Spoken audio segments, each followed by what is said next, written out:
Hey guys, and welcome to the Fish Room. I'm Rachel O'Leary and it's time for a Tuesday tip.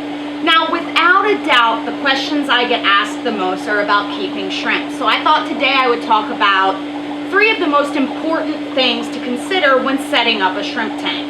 I'll show you some examples from around the fish room and we'll just talk a little more about it. It doesn't have to be an elaborate, complicated setup, but there are a few things that definitely will set you up for success. So let's get started. One of the things that I think is really helpful in a shrimp tank is to have plants. Now this one has lots of plants of a bunch of different types, and my goal for this tank was for it to be attractive. You certainly don't have to go this route in order to keep shrimp successfully. In fact, just having some simple wood or almond leaves and some moss is all they really need. You know, and in reality, plants aren't required, but they certainly make your life a lot easier. They help with the stability of the tank. They provide grazing surfaces. They also provide places for baby shrimp to hide, for adult shrimp to graze, and all in all just make our life a lot easier. Now in this aquarium, I've chosen some atypical plants because I actually don't have any moss in this aquarium, but what you can see is lots and lots of areas of dense coverage, and that's really what the shrimp like. Now this aquarium is one that I would consider a much more typical tank for shrimp. It is full of decor with lots of nooks and crannies and has a ton of moss. In fact, there's probably 100 shrimp in here, but we don't see them as much. You can see there's one in the middle there. This is my yellow shrimp tank. And all those nooks and crannies give the shrimp lots of places to hide and feel comfortable after molting, as well as oodles of surfaces for them to graze upon. One of the biggest mistakes people make when keeping shrimp is overfeeding. And if you provide a nice environment like this that has tons of surfaces for them to graze, feeding is really supplemental.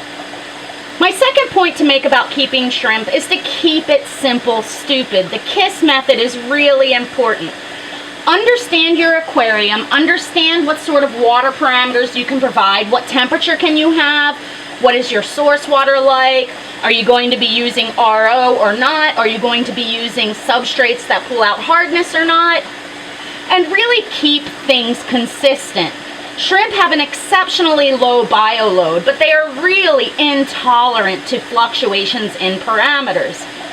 In these smaller aquariums, which people tend to use for shrimp, little changes can cause big fluctuations in the aquarium, which can be deadly for our shrimp. A tank that is well cycled is really of the utmost importance for their success. You should also pick shrimp based on what you're going to be able to provide consistently. It's a really good idea to let your tank mature for a few months before you add shrimp. That way you've grown a lot of the infusoria and microorganisms that they like to graze upon, as well as allowing your plants to really establish. This one actually needs a trim pretty badly, but you can see the shrimp are really happy. One thing I think is really important when choosing your tank is to really give them as much space as you can. Now this is definitely excessive. This is a 75-gallon shrimp tank, but the species I was choosing are notoriously fragile and difficult to get stabilized, and that's because I had to import them from overseas. My third point is to try and get your shrimp from a really reputable source. Someone that either is breeding their own shrimp within the United States, or someone who puts them through a good quarantine and allows them to really establish themselves before offering them up for sale. This tank is my Babalti tank, and you guys may remember this from past videos. You can see this tank has a bunch of plants, it has some wood. It's definitely well mature, and because it's of a large size, the parameters stay rock solid, allowing these delicate little shrimp to really do well. And you can see, if we look closely, there are pretty much green shrimp everywhere. And my goal for this was really to make them as comfortable as possible so that they would have the opportunity to thrive. I'm currently on the 3rd generation of offspring in this aquarium. Now this tank isn't the most beautiful, but it's certainly serving its purpose. This is a very, very basic 10-gallon setup.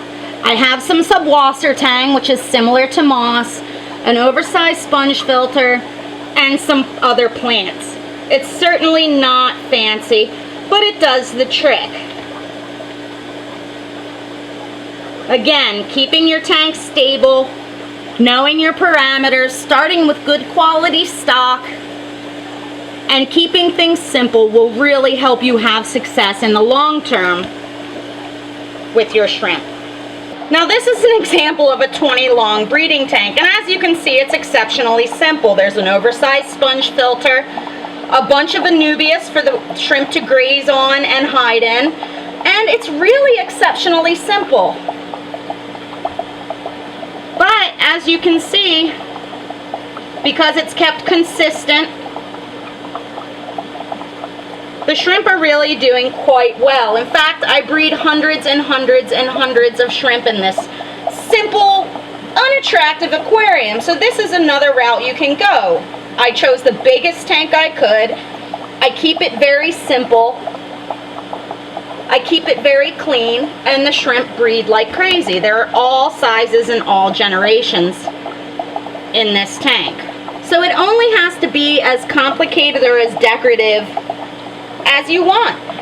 So I hope what you guys take away from this video is that there's not one type of setup that you really need for success with shrimp. The most important factors are know your water, provide the biggest tank that you can for stability's sake, get good quality livestock, and keep it very clean. The reality is with so many species of shrimp, there's a vast array of parameters required.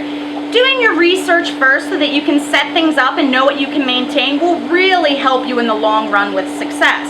You don't necessarily need to have specialized everything, substrates and supplements and foods. You really need to have a consistent, clean, well-maintained tank that you've added healthy, quality livestock to. I hope that helps. I see so much information on the internet pushing this product and pushing that product, when the reality is I think we should probably try and keep it simple. Add some plants, use a mature tank, give the biggest space you can, keep the tank clean, and watch your livestock. Thanks for watching. Make sure you stop by my Instagram and my Facebook, as well as my website, MsJinx.com, where you can find my upcoming speaking engagements, my current stock list, and information on all things nano. As always, I can't tell you guys how much I appreciate all the support that you show to me. Let me know below if you have any comments, suggestions, or questions.